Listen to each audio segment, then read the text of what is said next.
Let's get started.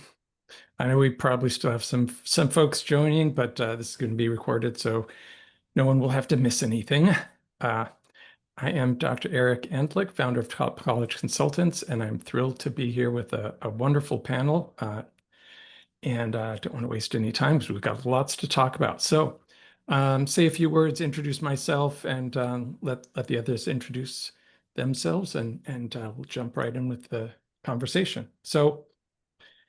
Tonight, we're talking about how things have changed in college admissions for students with disabilities.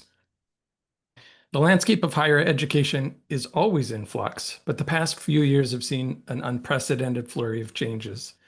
Some of these, such as the shift to test optional admissions, may be actually beneficial to students with disabilities, while others, such as the gutting of the Office of Special Education and Rehabilitation Services, or OSERS, could prove to be devastating for some of our students.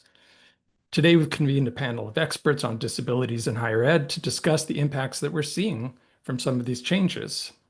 And a quick shout out to Emily, whose On Your Mark program just won Program of the Year from the College Autism Network. We hope that this conversation will be a useful step in the process as we all strive to prepare our students to meet the rapidly evolving challenges. We're going to start with introductions and a few general questions, but we invite those of you attending today to jump in with your own questions. Quick side note, we will be using the term disability in our conversation. This is the term that colleges and workplaces use in order to grant accommodations. I personally see our differences as strengths, but it's important for students to be comfortable with this terminology because it's going to come up repeatedly. So so again, I'm Eric Endlich, founder of Top College Consultants. My team and I work with students around the country, primarily neurodivergent students or students with other disabilities, to apply to college and grad school. We come from a variety of backgrounds. I happen to be a psychologist by training, and we all love this work. So let's go on to Julie and just take it from there. Julie. Awesome. Thanks, Eric. Hi, folks. My name is Dr. Julie Loppacher. I use she, they pronouns. I'm the founder of Rising Tide Educators and also the director of the Korchak Center for Learning and Creativity at the University of Southern California. At Rising Tide, we are really interested in supporting our students with disabilities in that transition into higher education and then persistence and completion. So we say with our students, right until they graduate and then until they acquire those meaningful employment opportunities. So I'm thrilled to be here today with this great panel. Thanks, Julie. Stephanie? Hi, I'm Stephanie Mitchell. I'm a partner with the Bertram Group. I also work exclusively with neurodivergent students on secondary and post-secondary placement. And I too love this work. Thank you for having me, Eric. Thanks for joining. Amy? Hi, I'm Amy Radochonski. Happy to be here with everyone tonight. I am the president of College Living Experience. We support individuals with disabilities as they pursue higher education. That can be prior to, as a jumping off point and gap year into higher ed, throughout their higher ed journey, or afterwards as they're beginning adulthood and working on employment. So we have 8 different locations around the country and work with over 30 different higher ed settings, colleges, universities, and community colleges. Thanks. I've toured some of the CLE settings. They are wonderful. I would be happy to live in some of the housing you have. Me too. Me too. I'm hoping to work my way around the country and get to all of them. Emily? Emily Raclaw. I'm the director of On Your Mark at Marquette University in Milwaukee, Wisconsin, and we support neurodivergent students from the time they're admitted to Marquette until they find meaningful employment upon graduation. We've been around for 6 years, and as Dr. mentioned earlier, we just won Program of the Year through the College Autism Network, and I'm really proud of the work we do and really passionate about the students we support. Thanks. And last but not least, Alex, and thanks for helping host this event. Yeah, thanks, Eric. Hi, everyone. My name is Dr. Alex Morsewood, the very proud head of school at Franklin Academy. We are a private grades 8 through 12 college preparatory school for neurodivergent learners in Connecticut, about 100 students. 95% of our students go off to colleges. They've been accepted to almost 500 different colleges and universities since our opening nearly 25 years ago. So really proud of the fantastic work being done. We also have a postgraduate program to help students launch themselves into post-secondary life.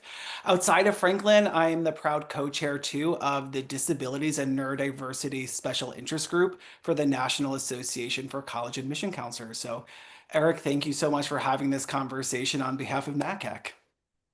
My pleasure. So let's get started. You know, the pandemic might seem in some ways like in the distant past, but it really had profound effects on our field, including things like the rapid shift to test optional admission. So I'd love to hear from you folks. What do you see as the most important recent changes impacting college admissions and the college experience for students with disabilities? What are some of the biggest things you're seeing these days? So I think when we switched, a lot of universities switched to test optional with the pandemic, it really allowed them to take a more holistic look at students. And we're kind of not just looking at what numbers are saying, but who is a student, how did they develop, what are the things they're bringing to the campus experience, and how can they contribute to the student body. And that's been really wonderful. Conversely on that is that they may not be getting an accurate picture of what the student's curriculum was, how prepared they are for college in terms of rigor. And so I think how that's playing out right now in classrooms and on campus can have like not mixed results, but kind of it does impact students who think they're really prepared and then they get there and then things aren't what they thought they might be. Emily, I think that's such a great point. I think from also the high school side, I think what we're seeing, there's that whole idea of test optional, and a lot of parents are really excited about that. That's no longer going to be the defining factor of college admission. So it opened up such this doorway for our students. In doing a lot of the work prior to Franklin and traveling, there's a lot of specialized schools out there, or even public schools that have significant grade inflation. So now we have another area where we're not getting a really good indicator of college readiness as it relates to academic skills, because that for some students might be an authentic A, and for others it can come with a significant amount of modifications or course waivers or redos on assignments or some unspoken support that often doesn't go documented, which really leads families astray and forces college admission officers to do a lot of transcript interpretation without the understanding of the complexity and the nuance of a lot of educational systems. And I think building off of that too, another important consideration is as soon as it became test optional, now there's another area that families need to consider and students need to consider that on how they will be evaluated. And so oftentimes we're having conversations with students and families around these co-curricular experiences that are really, really valuable. And I think my colleague Stephanie will speak to the idea and the concept around the breadth versus the depth of it all. And this is also an important consideration when you get into higher ed, because the time management, your students will have less time. So maybe in high school they did 5 or 6 different clubs. They're really going to be successful. They're really going to want to hone that down.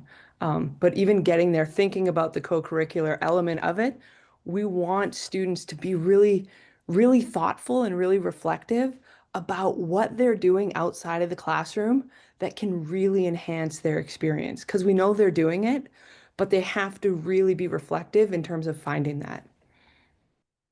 I totally agree. Thank you, Julie. And I think that, in fact, a lot of the colleges have been talking more and more about interest in the depth of those activities rather than the lengthy list. On the Common Application, students have up to 10 spaces to add their extracurricular activities, which can seem really daunting, especially for a student who might have a pretty robust IEP that puts all of their energy into school, into thriving in school, and doesn't add a lot of extra things on top of that.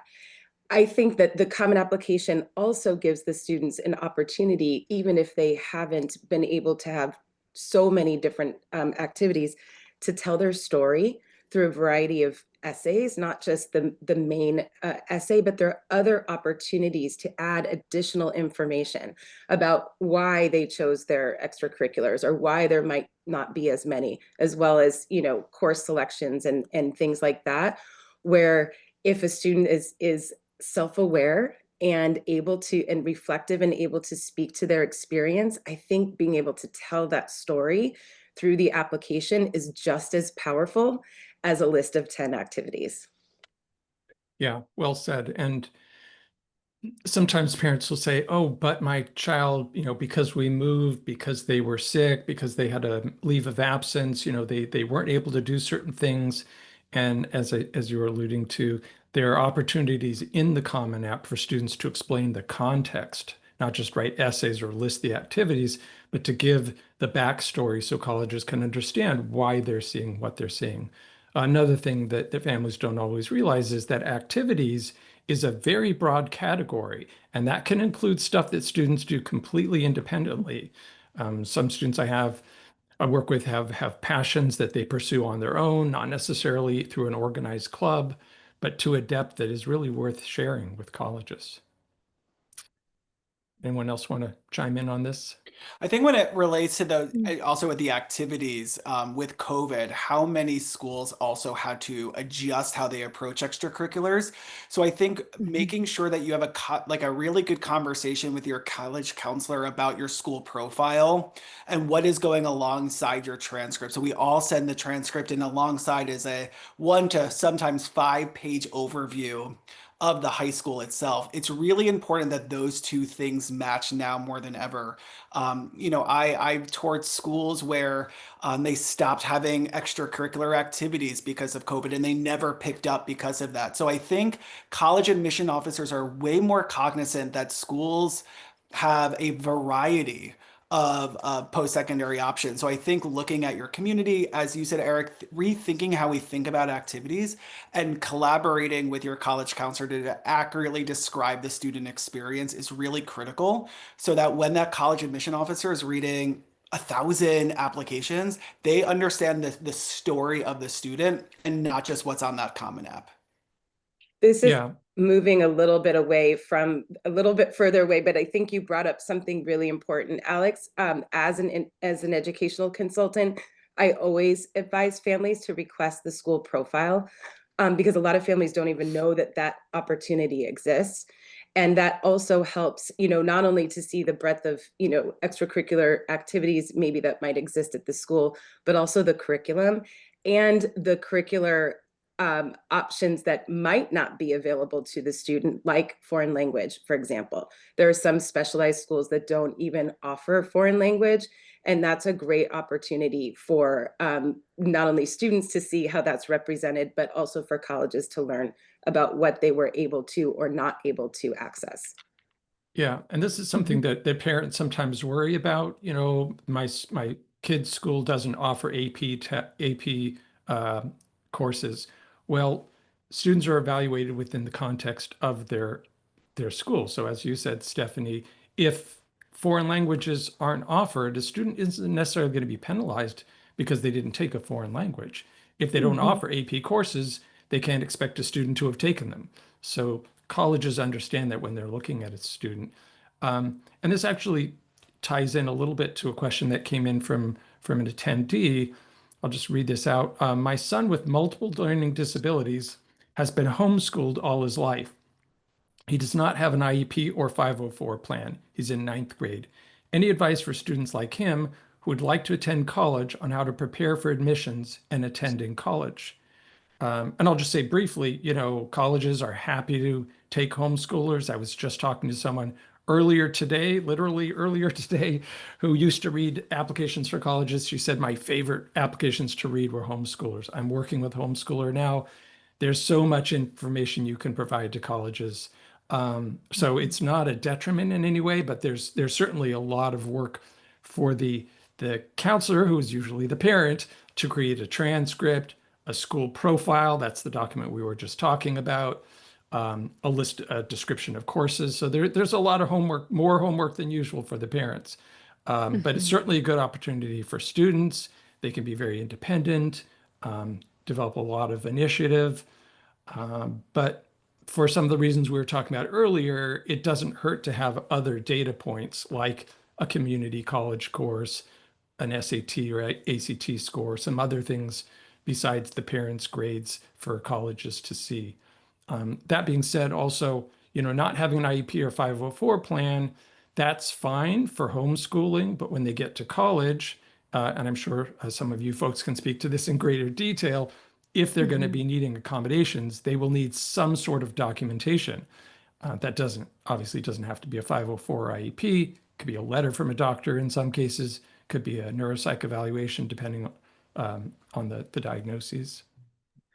And I think, I Sorry, think go what oh, we're all going. we all have a lot to say about Lots this of thoughts topic. on that. I would start with, thinking about that preparation piece feels really important. One of the things that I've seen in these high ratio settings for students, and that could be like a private education that has a high ratio or homeschooling, is just flexing and starting to understand what it feels like to be in a group learning environment. So one of the prep activities I would say is to find some kind of group classroom setting outside of the home to get them used to different styles of instruction, being around other different learners, working in collaborative group settings. So that's one thing that feels really important in that scenario. And in addition, building that knowledge of what is my learning style, what do I need, and how do I communicate those needs? Because as a parent who's probably homeschooling them, you're baking in so much good stuff surrounding quality instruction and education that they're just used to. And now how do they articulate what that style and preferred learning looks like to someone else? And how do they advocate for that? Becomes a question. So building that advocacy, the awareness of their strengths and their learning differences and needs, and practicing talking about it with people. And I think also when you're switching from a homeschool environment to a university where there are these are the things we have to do this way because this is part of the institution that we're doing, there's not going to be as much flexibility just because there are standards that need to be met. There are certain things that every student needs to take. For example, at Marquette, it might be philosophy and theology. And those are things that may not be flexible. And so thinking about how customized your curriculum has been to this point to play to your students' strengths, and how can we make sure that we're exposing them to the more challenging subjects or things they may be less interested in, but part of the university setting is taking those well-rounding courses. There are also, as like what Amy said, so many experiential learning opportunities for homeschool students. Summer camps are a great way to start getting that practice, right? So at ninth grade, 2 to 3 week experiential learning opportunities at even low risk, high reward summer programs, and build up to college readiness programs. And it's not just at some of our programs that are really neurodivergent friendly. I went to an open house at Columbia. They're now really hitting students with disabilities as well. Like it is becoming more of a norm. But I did a lot of research on the transitional experience. It all says start really young. So that ninth grade year is a great time to get started on just providing those opportunities to live away from home.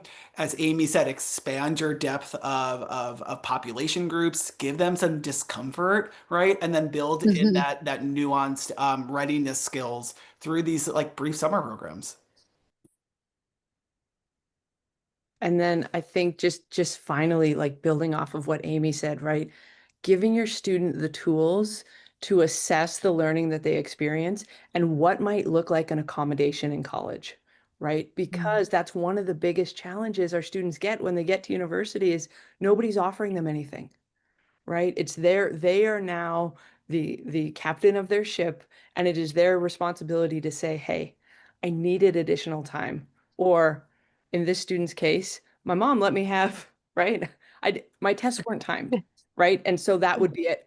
And so recognizing based on my diagnoses, what would be a reasonable accommodation and helping the student develop those skills now and part of the conversation, I think will more than adequately prepare them for the future, understanding the difference between the landscape that they're currently learning in and what is to come.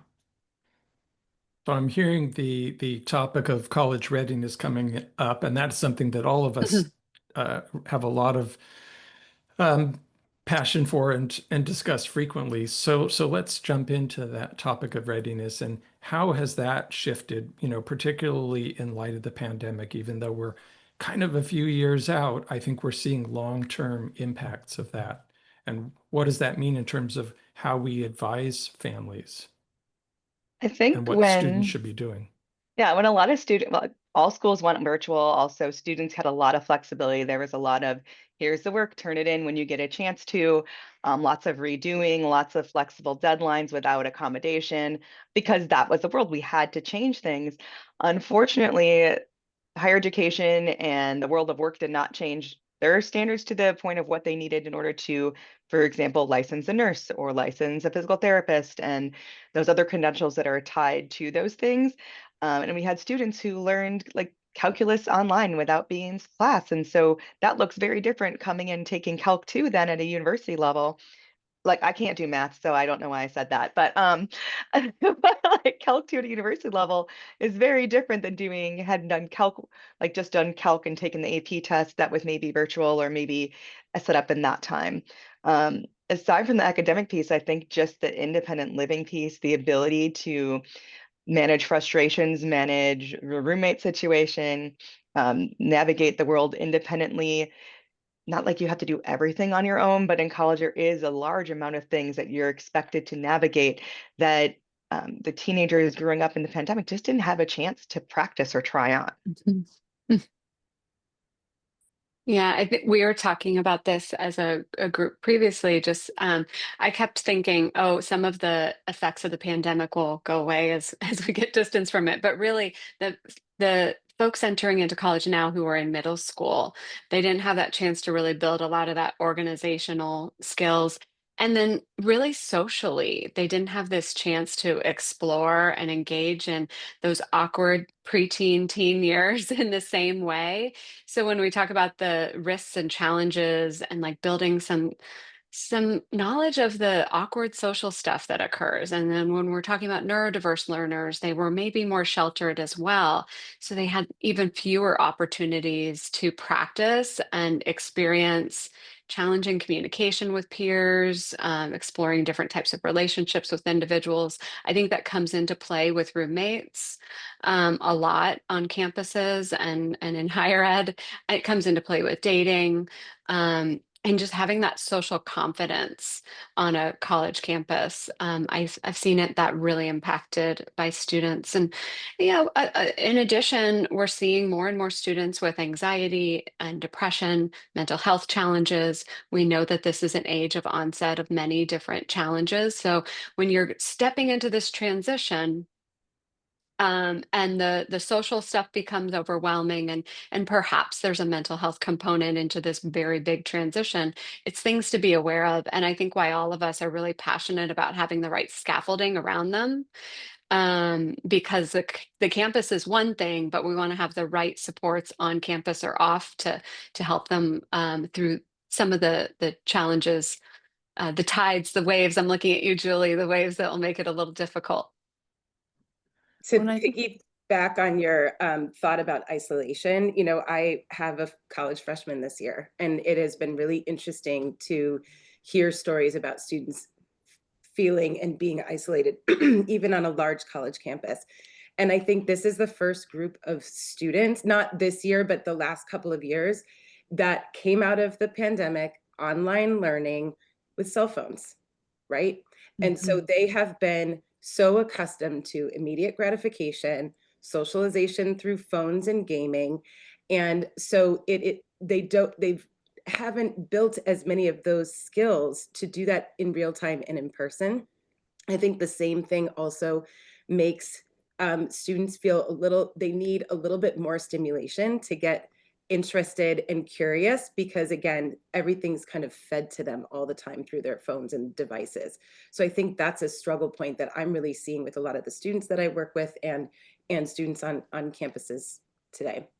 Well, and I think it's super important, just so relevant to this, is that, not to get too technical on this, but the Surgeon General for the first time declared youth mental health a public health crisis just before the start of the pandemic, right? And it was the first time that the college age generation was recognized as the loneliest generation, where historically, generation after generation, it had been the elderly, right? So this was happening anyway. And I think this was all just compounded by the impact of that isolation, no matter where you were developmentally during the pandemic.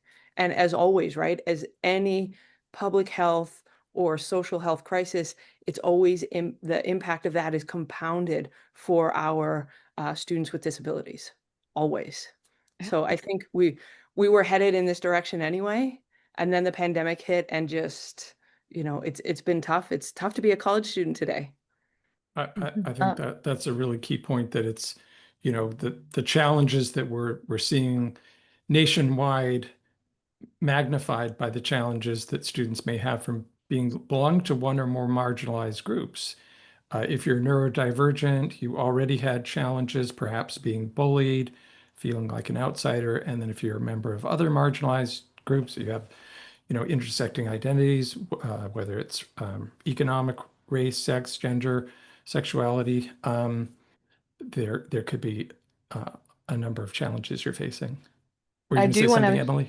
yeah, I just want to share some good news. Yeah, That's good. please do. This year, I've been in this role for 6 years, founding director, and this year's first year students are just going for it socially. It's so great to see them risk taking and just like, whatever, we're gonna throw it all out there and see what sticks, in a way that even last year's cohort was like, I'm not doing that unless I'm for sure know what's gonna happen. I'm not taking the risk. And I don't know, these first year students are built different. but it's really the dynamic between just that 1 year is phenomenal. I'm very excited. I'm very encouraged by seeing some increased risk taking. Emily, we're That seeing is, the same thing too. Our senior class is like kicking butt right now and doing so much more. And I think on the high school side, it's like we are getting a little more comfortable talking about that core area of distress tolerance and not feeling like, as Julie and Amy said, like that it is this mental health stigma, but actually just like a part of everyday life. Is, do you know the difference between discomfort and distress? Those are like two very different things. And if we really engage in the conversation that it's okay to reset and not avoid, it's okay to like just give space to that kind of feeling, is really key. I also think it's really important that we acknowledge like all of these skills that we're talking about are often not on an IEP, are not in a 504 plan, are not going to be the quantifiable things that define college readiness. So it's really critical that you find an environment that's going to engage in that conversation, because we're not talking about, you know, Emily, I'm with you. I can't talk about math, but we're not going to talk about like a student's math skills as the reason why they're not college ready. We're talking about things that used to be called soft skills that have become the epicenter of college readiness. I was talking with my Absolutely. colleagues here about like this is why we had to create an assessment tool to define what soft skills look like in high school all the way through college, is because that is the difference between college readiness and college capable. It's no longer your GPA, your test scores, and how smart you are. It's really about your application of social integration, daily living, emotional well-being skills in a new generalized novel environment. And cognitive flexibility. Oh, the most Cognitive flex- important executive functioning skill we could talk Yes. about. And Yeah. it's mostly because we all of us at the universe level, we are dealing with the brightest of the bright, the students who have 4.0s, 3.5s, higher, whatever. And yet, if what you were doing in high school doesn't work, because in high school you're basically regurgitating what the teacher tells you, but in college they're asking you to create new information with what they're giving you. And that's a very different skill set. That's a very different type of intelligence to display. And there's not a lot of modeling that happens at the university level. And so a lot of students struggle, but then being unwilling to try a different approach or to reach out for supports or to engage in supports that you signed up to be part of is really detrimental to their success as well. Yeah. and colleges are reasonably good at determining whether a student is college capable. When a high school student applies, are they going to be able to handle the curriculum at our college? They have access to all that information we were talking about before. But to your point, Alex, they can't really see college readiness on the application. They don't know if the student's waking themselves up in the morning, or if the parents waking them up in the morning, if the student is remembering to turn in their homework, or if the parents reminding them to turn in their homework, if the student can make their own appointments when they get sick, or if they rely on their parent to do that. So there's so many things that we do as parents for our kids that colleges don't necessarily know, and it's really incumbent on parents to work on shifting that self-advocacy, that initiative. But I do want to, acknowledge, thank you, Emily, for bringing up the good news, and also mention, there's other good news that we've been talking about when the six of us were talking before, that there's more support out there than ever before. There are more programs in colleges, programs out of colleges like CLE. So if students are worried, if parents are worried, is there going to be support for my child? It is there. It will also look different Yeah. though than high school, because the difference between Absolutely. accommodations and modifications are very different. And I think people not understanding the difference between what a modification is and what an accommodation is, and then what a reasonable accommodation is in higher ed, looks very different than high school. So I could go on about that for hours, so I'm not Yeah. going to do that. And building off of that, right? Different colleges and universities could try to meet the same request in very different ways, right? Like I love the example of note taking. Oh, note taking, sure. Here's a peer note taker. You'll never meet them, but you'll pick up your notes at the office, or they'll send them to you. Another school might have, carbon copy paper. I've seen that still, and yet another one might use an app, right? Genio. I think Glean changed his name to Genio, right? So it is going to look very different. You can get your needs met, but going back to that cognitive flexibility, because it's going to look really, really different from institution to institution. Mhm. And even from class to class, depending on Correct. like for testing The type of environments, things like class, that. yeah, Yeah, and the type of class you're in. yeah. Yeah, And one I thing think that It's always interesting to see across a university how many different mechanisms there are for managing a class by a professor. The way that they manage delivering the content, the syllabi, everything. And there's a lot of online management that students have to plan and execute and track. A lot of changes. I used to do research surrounding just neurotypical folks going to college, and we called it the college knowledge, right? And all that ability to like organize and plan and execute and synthesize information. And then all this stuff of like the context and environment of the campus. And I think with readiness, one of the things that I think of a lot is time. And so going from this high structured time of 7 to 3, I'm at campus and this is built in, and then the amount of choice in college. So now I'm going from 8 to 10. I get to sleep in, and then I'm going to, meander over to campus and find my class. And then I've got a 2 hour break. Am I going to go back, and will I make it back to my next class? So that self-selection of how they spend their time becomes a big barrier to participating. And then also just engaging with professors, engaging in finding the resources on campus. That's new and different, and it's just a lot to get used to. And yet it's I think all really sold the capable. same way, Yes, right? it's also the same way. I think that sometimes too, Alex, we've talked about this, where Yeah. someone might say, "Oh, I was in a small private school. I'm going to go to now a small private university because that'll be really commiserate with my experience." But that's not always the case. They might not have the same resources that you're looking for. Yeah. And so I, digging in and finding out those campus resources is so important. I think something that you said that really like resonated with me when you were saying being able to opt in. And for the first time, many of the students that I work with are being able to make choices about their lives Mhm. without the interference or influence of anybody else. And they're going to make decisions that you may not like. They're going to make decisions that I'm like, you sure you want to do that? Okay, cool. I got you. Like I have your back, but there's a lot to be said if I am preventing a student from taking a risk or from taking, the dignity of failure, the dignity of risk. There's a lot to be said for that because we're always constantly trying to micromanage and push towards success. They don't develop those skills to actually be successful. I think what you're all talking about is so interesting is like this culture of support in higher ed and how different it is like across the United States.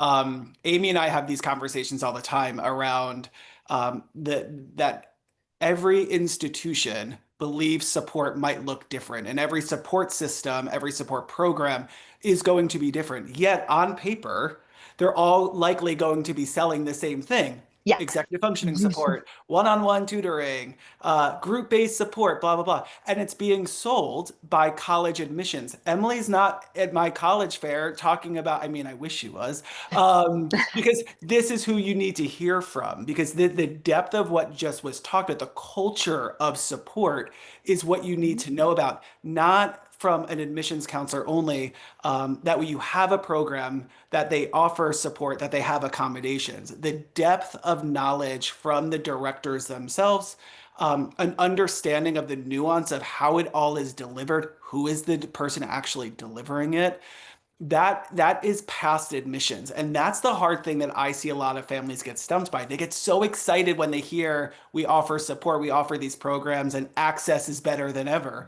And yet they're still missing the key information that delineates between the carbon copy note and the live scribe pen. And And I additionally, really on want top of to, that, go ahead. sorry, I was just going to say, I really want to pause there for a second, Alex, and empower students and parents to ask those questions and investigate that. It is okay to ask those questions, to understand the difference between a fee-based program and supports that are available if the student shows up for them. And, who's, is it a peer that's presenting the resource, or is it a professional that has some training behind it? It's perfectly fine. Admissions is oftentimes the entryway, but you can go to the disability services if they will answer, and ask them the questions as well, or send it in an email. They're happy to respond. They want you to know what's there and how, and then you can assess if that's an appropriate fit. Thanks, Stephanie. This relates to a question that we got in just now, and another question we got previously. I don't know if it's the same person, but they're basically the same question. In this latest one says, in reaching out to a college's Office of Disabilities before admission, what kind of questions would you recommend asking to see if the college is friendly to students with LDs and providing support? And just to acknowledge in the question itself makes a really good point, which is that you can reach out to the Office of Disabilities before admissions. When I advise families to reach out early, I mean during the search, not during the decision process. When you're doing those tours, make those separate appointments with disabilities and ask the tough questions. I have a whole list of them on the Top College Consultants website. I don't have a way to put the link in the chat, but I'm sure you folks all have opinions too on what are some, kinds of things that families should be looking for. And Emily, it looks like you're chomping at the Yeah, bit. I am. So there's a couple things. So one, I think what parents are used to in terms of support in K-12, it will not be met at university. It's because K-12 is like compulsory education. You have to go K-12. It is the law, right? But higher education is, you can choose, you can elect in, you have to be admitted into that. And then also it's covered by a different law. So what support looks like in K-12 is really about success, geared towards, we're going to make sure your kid is successful. And in higher ed in the rest of the world, it's about access. And then even programs like mine and like Alex said, like all over, we have very similar on paper, look the same, but how we interface with universities might look different or do look different. I still can't make a student be successful if they don't show up to the office at the scheduled time, even with all the supports in place to get them to get there. I can't make a student be successful or make a choice that I would love for them to make to do things. There is, in terms of friendly, I think every university is required to follow ADA, so making reasonable accommodations.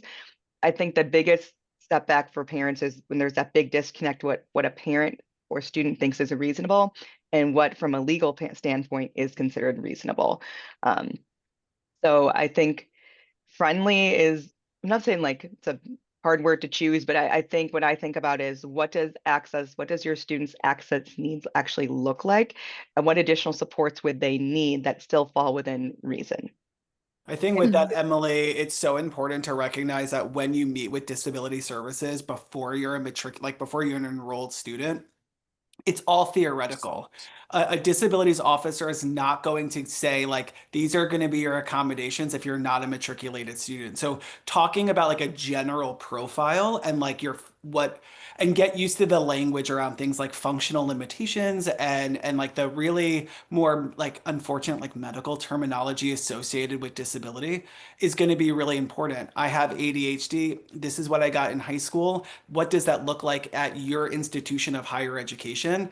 And don't think that you're walking away with that accommodation because again, it is a conversation around Yes. access and not a personal discussion around your access at that institution.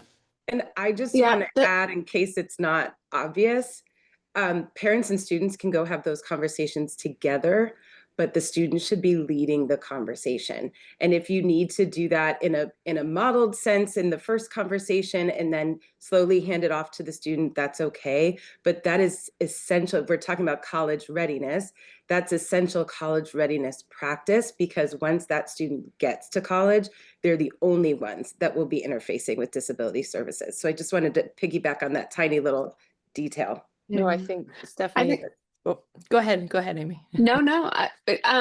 Well, I think that was one thing I was going to mention was just the student being able to do that. And part of that assessment for you as you're interviewing, you really are interviewing the campus.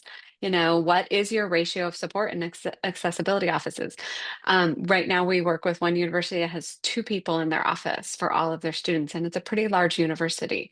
So how hard is it to get those appointments over there? Do they do them online or do they have to go in person?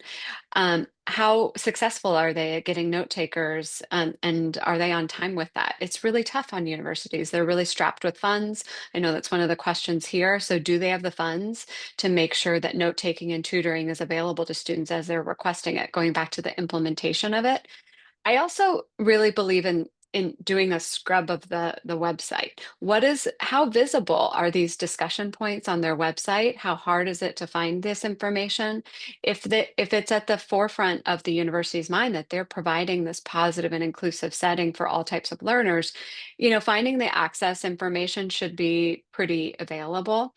And then where is it on campus? Because your son or daughter is going to have to go in there every week. So is it in the basement in the corner of some random room on campus, or is it very visible? Literally, will they walk in? Some offices say disability support services in big loud letters, and students might say, I don't want to have the stigma of walking in that office. Others will say access, and it presents a little more neutral. So ask your child, is that a building that they would literally be okay walking into? It's part of that discussion point that I think needs to happen. And one of the things that happens in these discussions isn't just the content of the questions that you're asking, Mhm. it's what it feels like to have those conversations. So, if the first response you get is, if you don't get a response at all when you reach out to the office, or if say we don't talk to families until you're registered, or, kind of look at the whole process and the experience. And if you do go in person and you're sitting down, look around at the faces of the staff. Do they look like they're happy to be there? Do they look like they're interacting in a pleasant way with students? It's not just about, checking boxes of what services they offer. Were you going to say something, Emily? Yeah, I just want to remind, go back to what Alex said about like anything you're having before your students matriculated is going to be hypothetical. It's going to be based on generalities because it is an interactive process that's determined between the student and the disability service professional, figuring out what makes the most sense. And I think something that I notice parents get frustrated by or students are confused by is that in an IEP, for example, it does not really matter what your disability is. You can kind of get any accommodation just because you qualify as a student disability. And under ADA, your accommodation has to tie directly to the impact of your disability, not just that you have the disability, but how it impacts you and impacts your ability to access the curriculum and the environment. I think Emily, you brought up such a great point around the access to that person in general in higher education. We have to remember their job is to support current students. So I've been to great small colleges, one disability resource officer for 2,000 students. So to alleviate some of that burden, like turn the table onto your high school. Ask them, does this accommodation likely carry over in college? What would this look like in college? How are we preparing me to access these accommodations in college? It is our job in secondary school to prepare you for college and to engage in that thoughtful discussion around the likely transition from IDA to ADA. When you're visiting that college campus, that disabilities officer is not part of enrollment. They actually don't typically engage with admissions. Their job is to provide access to all people with disabilities for an entire college, as well as ensure there's college compliance. It's a huge job. So I think it's really imperative now more than ever, and I know there were some people talking about this in the Q&A, put the pressure on the high school to have those difficult conversations now, so it's not the first time that you're having it with a brand new person in an office by yourself in September. Well, and I would even, can I even say, not even September. The day, the day you are admitted and you get your credentials at your new university, start this relationship, because this is a relationship. I think, because a lot of it's back and forth, right? Oh yeah, we can get you this accommodation based on this documentation, but oh, you're saying you have chronic health issue as well. We need different document. Let's start that conversation instantly, because again, we're building new relationships and giving the students this power to build the relationships. And I just want to add one thing, because there's a question on there: how do I find out about the culture? As your kids will say, it's a vibe. You gotta go. There's no substitution for showing up. And do you Yep. vibe with the people? Do Yeah. you Yes. vibe with the camp? That's the way you're Whole gonna get vibe. it. Yeah, That's you've the way. gotta find out who the students are. Uh, no matter what the name of the university is, if your child doesn't connect with other students and make friends, they're not going to want to stay. They're not going to be happy. No. And that is really hard to know until you're interacting with students. Ideally in person, although I realize for, practical reasons, that's not always easy. But I've had students say, yeah, I could tell when I was sitting in the waiting room, waiting for, a meeting with admissions, looking around at the other students there, that this is not my crowd.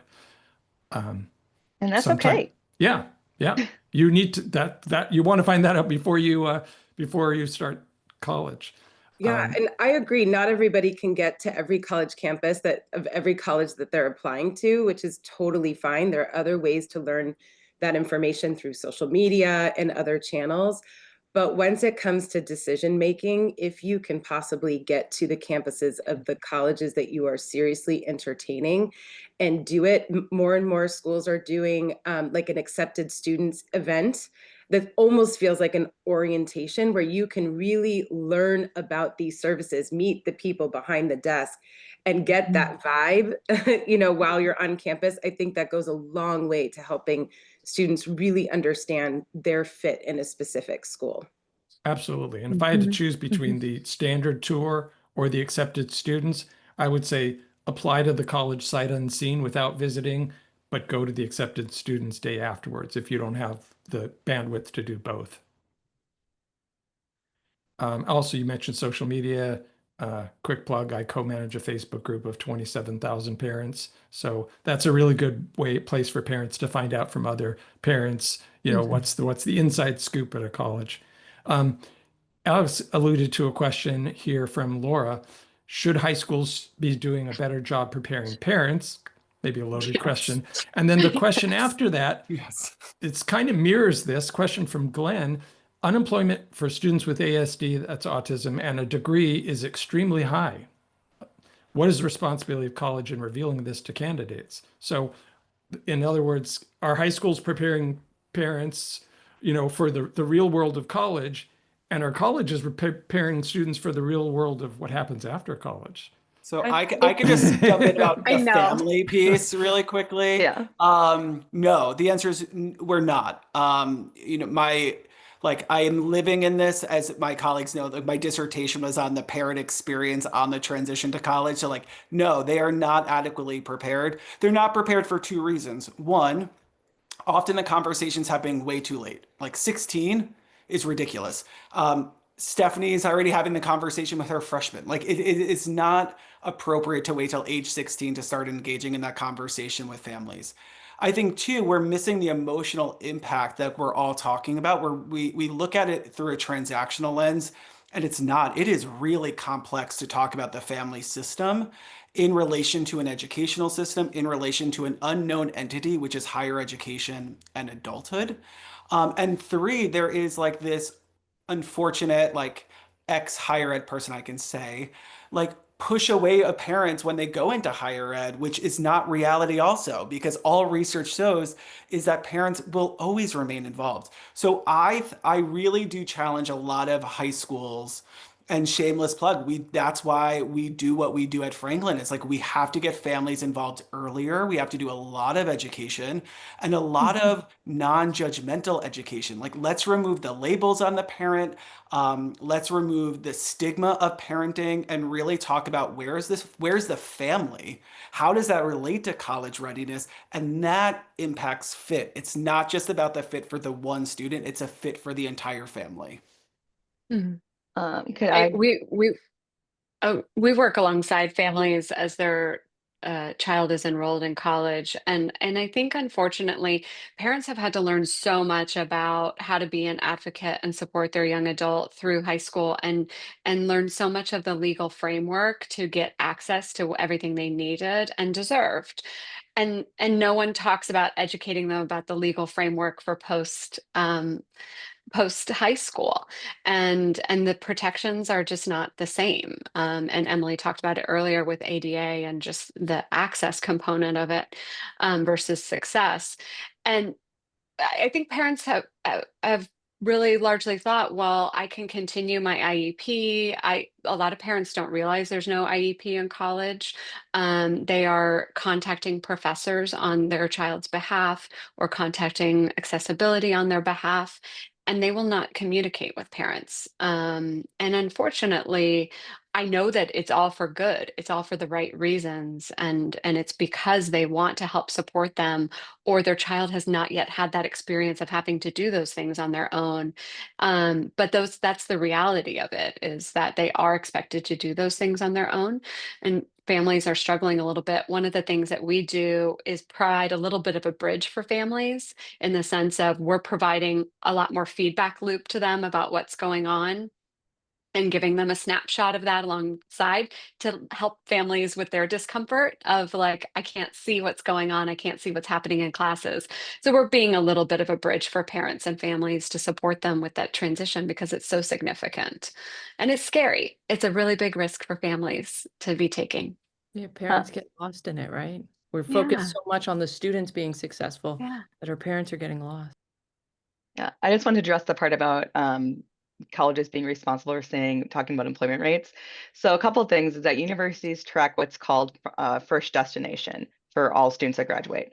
The hard part is that students, not all students who have disabilities or not all students who are autistic will disclose that they are autistic or they are disabled. Because of that, the university themselves may not have the data to answer those questions and be able to say, yes, here's this piece. There are career centers on campuses that are probably more equipped to answer those questions to students should they self-disclose. I think also it's important to note that universities in general, they're not, while they're designed to provide education for students to become employed, they're not employment agencies either, right? So I think when they can equip students with the skills and set them up for experiential learning opportunities so they can practice those soft skills. I think the hard part is there's just not reliable data for universities to say, yes, this is how many of our students who are autistic have gotten employed after graduation. And I think it's a great question to also ask on your tour is how does a career office work with a student with disabilities? How many are they prepared to train students on workplace accommodations? Do they know how to differentiate, how to write a resume for a student with dysgraphia? I think there is a misconception too, Emily, about fee-based programs and that they're there the entire tenure of a student's career and that they're going to help with that career launch in higher education. A lot of fee-based programs are 1 year only. So you are then going into the entire college system, and then you have to navigate that at some point. And that career office often is siloed, outcome driven, and thinking about the generalized population. And they might not be trained in disability rights for people in the workforce or in all disabilities as well. Right. Or programs like mine that are designed to follow students through all 4 years. Students decide after year one, oh, I don't need it anymore. And all of a sudden it's senior year and oh my gosh. Yeah. And, like, no, we grow with you, buddy. Let us come along for the ride. Well, because it's going to be a windy road of changing degrees and interests and, all kinds of course of study and potentially rerouting. So like let that growth experience happen alongside supports like that. That's really powerful and really helpful. Emily, you kind of outlined a number of the points around this question of the transition to out of college. We've been talking about transition to college, but transition out of college is important too. As you mentioned, lots and lots of students who go to college with disabilities or who identify as neurodivergent don't disclose that. So what's disclosed is really the tip of the iceberg. So there's a lot of missing data. I think that's a really important point. And you mentioned the soft skills. There's um, getting work experience in college, getting an internship is really important for students to be successful after college.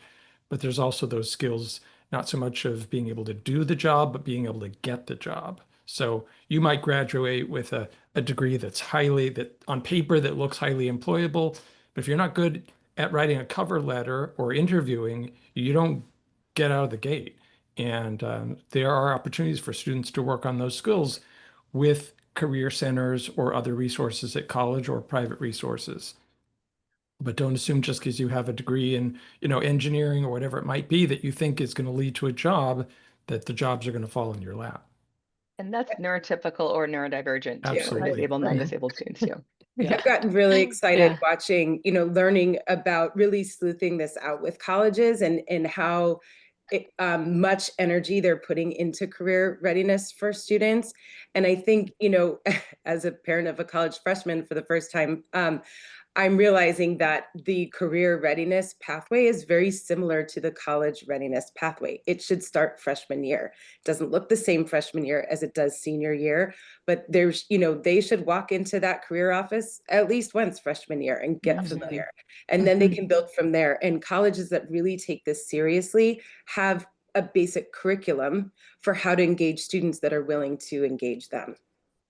It's all about relationships. Yep. It's all about building those new relationships. And the career offices, the career centers or career office on campuses are amazing that have good resources. They know the employers, they have relationships with employers, and having them start to connect with that office early, not waiting till junior year is going to make all the difference too. And having our students be able to talk about their experience, right? From this place of strength, being able to self-advocate, and that will just, they'll be wildly successful. And their interests. We were talking about how this is their time to flex their choices and like what degree maybe you envision might look really different later. And by engaging with the Career Center early, you can say, oh, I thought this was going to be my pathway, but I need a different degree for this other type of job that's of interest to me. So I'm going to reroute that energy to a different area and helping them get that visibility, especially into what a job looks like early on, because everyone has a connotation of what a job looks like. And then the reality of how that looks or what it takes to get there can shape the way you change your mind. I wanted to be a veterinarian. Then I found out actually I'm not that good at biology, and so I would never make it through. But I'm really happy now. But so I think allowing there to be that exploration with the Career Center is really important, and getting that vision of internship opportunities and volunteer experiences that bring exposure is important. Yeah, I wanted to be an astrophysicist. So things change. It's very common for students to change majors. I think Emily, you mentioned maybe changing majors. 6 times. Yeah. 6 I times. thought I remember Yeah. you saying that. So we are unfortunately out of time. This has been a great discussion. Can I Didn't say get to one all the, thing, Eric, sure, before we yeah, go go? ahead, Julie. On the topic of time, parents, students, families, there's no rush. There's absolutely no rush. Traditional four-year universities are now looking at a six-year graduation rate. There is no rush. There's lots, we've got community colleges, we've got online universities. There is no rush for your students to get into the program right now. We see more students taking gap years. I see students, oh my gosh, I rushed, I got accepted, I'm deferring a year. Fantastic. Let's spend this year building up your skills. There's no rush. Yeah, very, very good point. That additional year or 10 years, however many years it is, could mean the difference between, not getting through college or sailing through and moving on to a career. And uh, we were talking about interest before. One thing we didn't really get into is all the neurodivergent strengths, all the strengths that our students with various disabilities and learning differences bring to the table in their passion and in their lived experience, which gives them a really unique perspective on life. Well, thanks for all of you. Thanks for joining us.